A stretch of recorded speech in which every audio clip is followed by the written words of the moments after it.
सांगा ही थे जिन्होंने बाबर को बुलाया, लेकिन क्या यह सच है? इस पर अलग अलग इतिहासकारों का अलग अलग मत है। आधुनिक इतिहासकार जैसे सतीश चंद्र, उनका यह तर्क है कि राणा सांगा ने संभवतः शायद बाबर और लोदियों के बीच संघर्ष का फायदा उठाने की उम्मीद की थी। औपचारिक तौर पर आमंत्रित नहीं किया था बाबर को, लेकिन इतिहासकार जदुनाथ सरकार राणा सांगा के आमंत्रण के विचार को सिरे से खारिज कर देते हैं। जदुनाथ सरकार जोर देते हैं कि बाबर ने भारत पर आक्रमण बाबर की महत्वाकांक्षाओं और लोदी विद्रोहियों के साथ गठजोड़ से प्रेरित किया था। गौरी शंकर हीराचंद ओझा का तर्क यह है कि यह बाबर ही था जिसने महाराणा सांगा की मदद मांगी थी। तो अलग अलग इतिहासकारों का इस पर अलग अलग मत है। हंगामे और तोड़फोड़ के बाद समाजवादी पार्टी के सांसद रामजीलाल सुमन के समर्थक उनके घर पर पहुंचे। समर्थकों ने करणी सेना के खिलाफ अपना गुस्सा जाहिर किया और यहीं से उन्होंने कहा कि इस समय तो रामजीलाल सुमन दिल्ली में है, लेकिन उनका परिवार तो आगरा में है। उनके परिवार की सुरक्षा के लिए उन्होंने कहा कि पुलिस बल उस समय नाकाफी था और इसीलिए समर्थक वहां पहुंचे परिवार की रक्षा के लिए। उनका क्या कहना था, हम आपको वो भी सुनवाते हैं। मेरा कहना यह है कि कानून को समीक्षा करने दी जाए और इतिहास के पन्नों को न कुरेदा जाए, और वो सभी के लिए है। लेकिन इसके बावजूद भी अगर इस तरीके के अवांछनीय तत्वों के खिलाफ कार्रवाई नहीं होती है तो निश्चित फिर एक्शन का रिएक्शन होता है। और तमाम आज दलित समाज के, पिछड़े वर्ग के, अल्पसंख्यक समाज के लोग आज सुमन जी के आवास पर इसीलिए एकत्रित हैं क्योंकि सब सुमन जी के परिवार की सुरक्षा को लेकर चिंतित।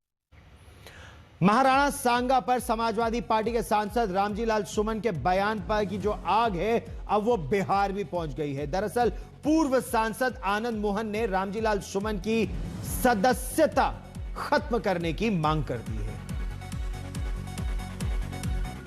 बाबर को इस देश में बुलाने वाले राणा सांगा नहीं, इब्राहिम लोदी के सगे चाचा आलम खान लोदी थे और दौलत खान थे। राणा सांगा के बारे में इतिहासकारों ने कहा कि न केवल देश बल्कि दुनिया में इतना बड़ा पराक्रमी योद्धा शायद ही इतिहास में हुआ हो। उनकी तुलना नेपोलियन बोनापार्ट से की गई, जिनके बारे में किसी कवि ने कहा 80 घाव लगे थे तन में, फिर भी व्यथा नहीं थी मन में। एक आंख, एक हाथ, एक पांव गंवाने के बाद उन्होंने दर्जनों जीत दर्ज की और साधारण लोगों पर नहीं, गुजरात के सुल्तान को पराजित किया, खिलजी द्वितीय को पराजित किया, दो बार बियाना और खांडवा के मैदान में इब्राहिम लोदी को पराजित करके उनके बेटे को बंदी बना के मेवाड़ लाया। ऐसे थे राणा सांगा।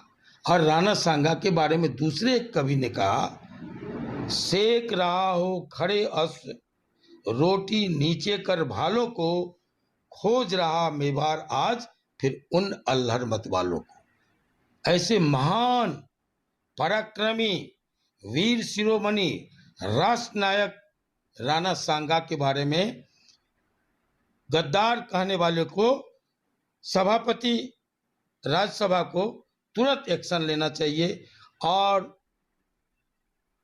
उनकी मेमोरी खत्म करनी चाहिए जो इस तरह की भाषा का इस्तेमाल कर रहे हैं। महाराणा संग्राम सिंह, राणा सांगा, मतलब एक एक जख्म के बाद भी लगातार वो लड़ते रहे और यही मेवाड़ का वो वंश है जिन्होंने कभी मुगलों की दास्तां स्वीकार नहीं की। महाराणा प्रताप अपने बच्चों को घास की रोटी खिलाई, लेकिन लड़ते रहे मुगलों से निरंतर अंत तक। इस वीरता को कम आंकने की साजिश आज के जमाने में भी हो रही है। खैर, हम बढ़ते हैं अगली खबर की ओर। यह खबर संभल से है, जहां ईद की नमाज को लेकर अब एक बड़ा निर्णय किया गया है। दरअसल एक पीस कमेटी की बैठक के बाद फैसला यह किया गया है कि ईद की नमाज सड़कों और घरों की छत पर नहीं अदा की जाएगी। संभल में संवेदनशील माहौल को देखते हुए ईद, नवरात्र और रामनवमी को लेकर प्रशासन के अधिकारियों ने पीस कमेटी यानी शांति समिति की बैठकें की। दोनों ही समुदाय के लोग इस शांति समिति, इस पीस कमेटी की बैठक में शामिल होने के लिए पहुंचे। संभल के सर्कल ऑफिसर अनुज चौधरी, डीएसपी श्रीचंद और एसडीएम वंदना मिश्र भी इस बैठक में थे। बैठक में मुस्लिम समुदाय के लोगों ने घर की छत पर नमाज अदा करने की अनुमति मांगी, तो इस पर जो वहां के डीएसपी हैं श्रीचंद, उन्होंने साफ तौर पर कहा कि सड़कों पर और घरों की छतों पर अलविदा जुमा और ईद की नमाज नहीं पढ़ी जाएगी। केवल जो निर्धारित स्थल हैं, ईदगाह स्थल और मस्जिदों के अंदर ही नमाज पढ़ी जाएगी। वहीं सर्कल ऑफिसर अनुज चौधरी ने कहा कि आप अगर ईद की सेवई खिलाना चाहते हैं तो आपको हम गुजिया भी खिलाएंगे, आपको गुजिया भी खानी चाहिए। कोतवाली संभल परिसर में आज शांति समिति की बैठक की गई, जिसमें सभी वर्गों और धर्मों के लोग उपस्थित थे। उन्हें स्पष्ट रूप से अवगत कराया गया और सुनिश्चित किया गया है कि मस्जिद एवं ईदगाह के अंदर ही नमाज अदा की जाएगी और परिसर के बाहर सड़क पे कोई भी नमाज अदा नहीं की जाएगी और सड़क पर लोग बैठकर नमाज अदा नहीं करेंगे। और साथ ही बिजली पानी की कुछ समस्याओं के बारे में भी उनके द्वारा अवगत कराया गया है, जिन्हें भी समय रहते हुए पूर्ण करा लिया जाएगा और किसी के द्वारा अन्य कोई समस्या प्रकट नहीं की गई है। यह आशा की जाती है कि सभी त्यौहार शांतिपूर्ण ढंग से संपन्न किए जाएंगे। पीस कमेटी की बैठक आने वाले त्योहारों को लेकर थी, जिनमें नवरात्र है और उसके बाद से ईद है और फिर रामनवमी है। तो उसके दृष्टिगत लोगों से बात की गई और शांति और सौहार्द मेंटेन करने के लिए सबसे अपील की गई। लोगों के द्वारा छोटी छोटी समस्याएं पानी, बिजली और नाली बेरक लेके उठाई गई, जिनका समाधान ऑलमोस्ट करा दिया गया है और शेष के लिए संबंधित विभागों को अवगत करा दिया गया है।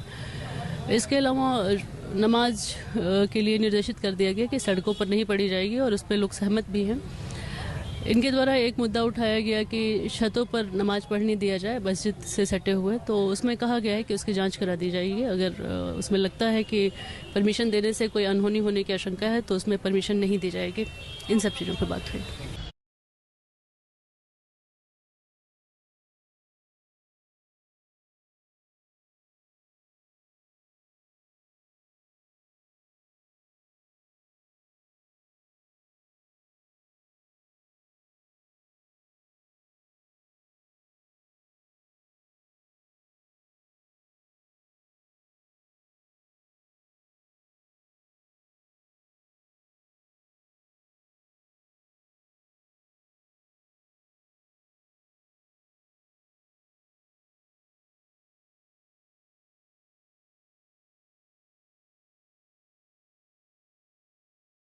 जब समाजवादी पार्टी सांसद जियाउर रहमान बर्क तक पहुंच चुकी है। संभल पुलिस सांसद जियाउर रहमान बर्क के घर पहुंची, जाकर नोटिस थमाया। 8 अप्रैल को बर्क संभल पुलिस के सामने पेश होंगे। 24 नवंबर की हिंसा मामले में पुलिस ने 23 मार्च को मस्जिद समिति के सदर जाफर अली को भी हिरासत में लेकर गिरफ्तार कर लिया। सवाल यह है कि अगला नंबर क्या समाजवादी पार्टी सांसद जियाउर रहमान बर्क का है? बर्क के खिलाफ अवैध निर्माण का मामला पहले से ही चल रहा है और संभल हिंसा में जो एफआईआर है उसमें वो बाकायदा नामजद है। संभल हिंसा मामले में जियाउर रहमान बर्क से संभल पुलिस पूछताछ करना चाहती है। पूछताछ के लिए उनको नोटिस थमाया गया है कि वो जांच के लिए पहुंचे।